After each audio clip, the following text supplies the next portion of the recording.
Madhavdas ji was a Kanyakubja Brahmin. In his householder life, he earned a lot of wealth and property. He was an eminent scholar and a righteous devotee. When his devoted wife departed for the heaven, abruptly the sentiment of dispassion from this world was created in his heart. Considering this world unsubstantial, he abandoned his house and family and set out for Jagannath Puri. Reaching there, he remained lying on the beach of the sea at a secluded place and remained absorbed in the Lord's meditation. He absorbed his mind in the Lord so deeply that he became unconscious of taking even food and water. Such is the effect of love. Thus, a number of days in his meditation passed without meal and water. Then the kind hearted Lord Jagannathji could not bear to see him thus remaining hungry. He at once commanded Subhadraji to reach his devotee Madhav herself with the richest meal placed in the golden salver. On the Lord's command, Subhadraji reached Madhav Dasji with the rich items of food well placed in a golden salver. On reaching there, she found Madhav absorbed in meditation so deeply that he was unaware of even her arrival there.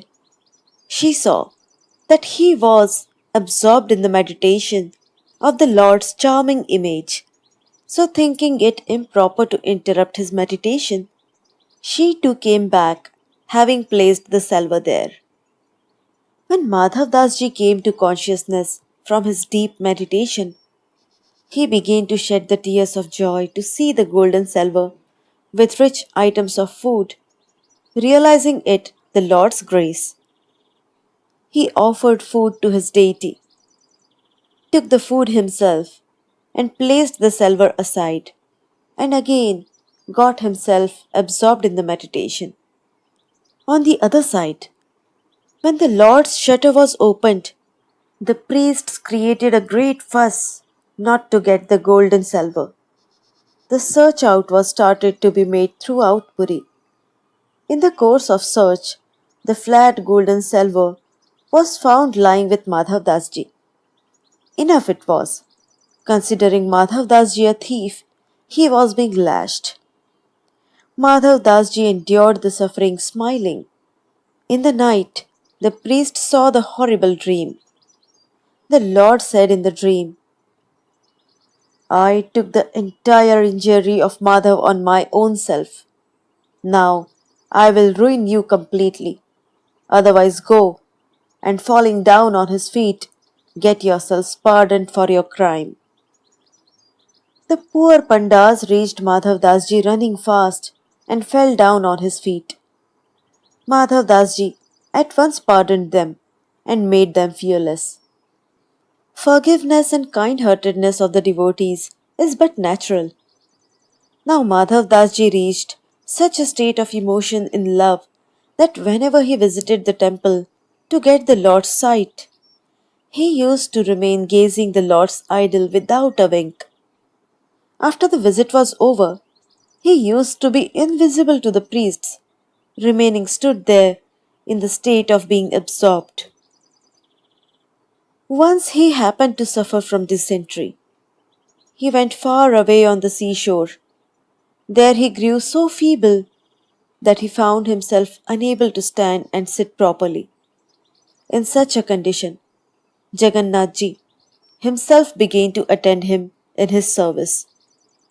When Madhav Dasji came to his consciousness, he at once recognized and became confident that it was the Lord himself.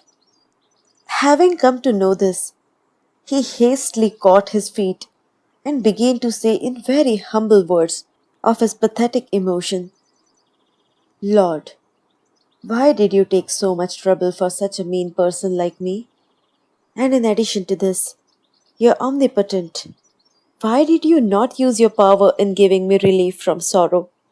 Why did you yourself take so much trouble?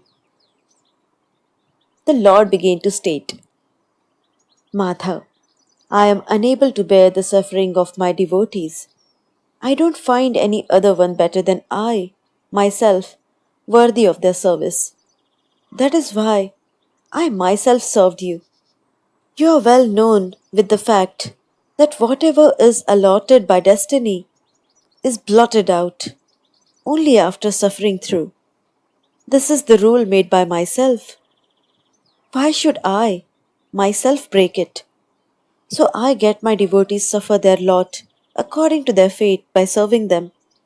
And Yoso Vishwambharo Devah Sabhaktan Kimupekshate. God is the sustainer of the whole universe. How he can ignore his devotees? What is allotted to my devotees by the Lord Brahma? They are expected to suffer their lot. Having uttered this, the Lord disappeared. On the other side, Madhavji too became free from all afflictions. These events bewildered the people. Now the glory of Madhavdasji began to spread far and wide. The people began to come round him. It is the most objectionable for a devotee to remain surrounded by the people of the worldly interest. It struck his mind that he should now become a mad. Well, now he began to move about here and there as a mad, making the sound of hurry. One day he reached the door of a woman and begged for alms. At that time, that woman was busy in sweeping her kitchen. Getting agitated, she threw the sweeping cloth mixed with clay on his face. Being very much pleased, he took away that sweeping cloth at his dwelling. Having washed it cleanly and got it dried and made its wick, he lighted it in the temple reaching there. As a result of which, as by degrees, the illumination of the wick began to spread in the temple, so by the degrees, the illumination of knowledge started growing in the temple of her heart. Even to the extent that woman became a great devotee in the last and began to remain immersed day and night in the Lord's meditation. Once a great scholar of scriptures, making a bid for world conquest by the discussions of the Shastras, came to Jagannath Puri to debate on the scriptures, to hear the fame of Madhavji, and was obstinate to make a discussion with Madhavdasji on Shastras. The devotees think that discussions on Shastras are worthless.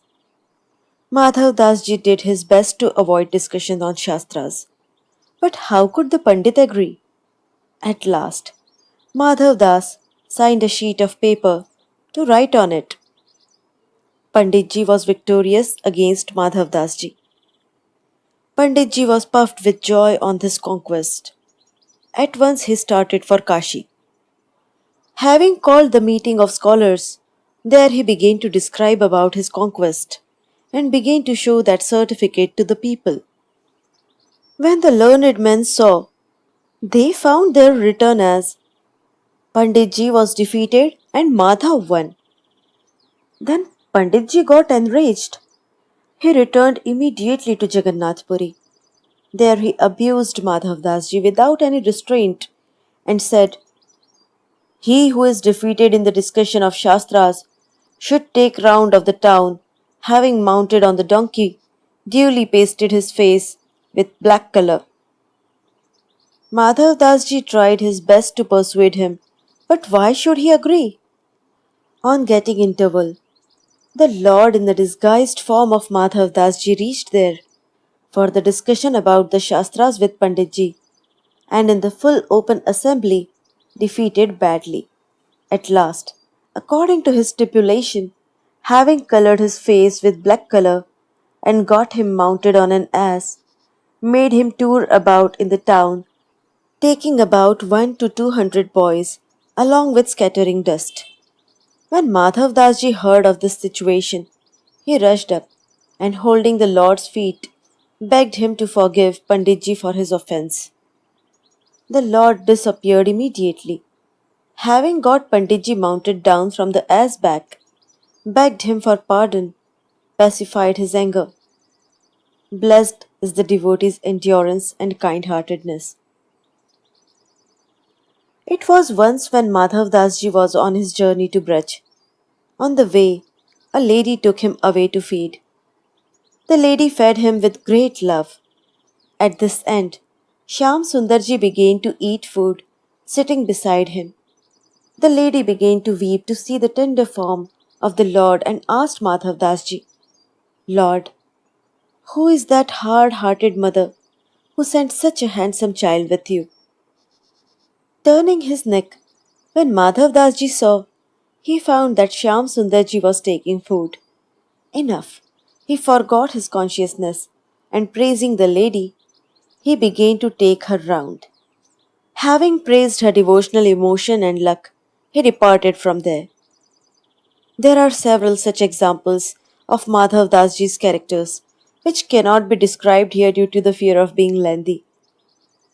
Chant victory of the devotee and the Lord.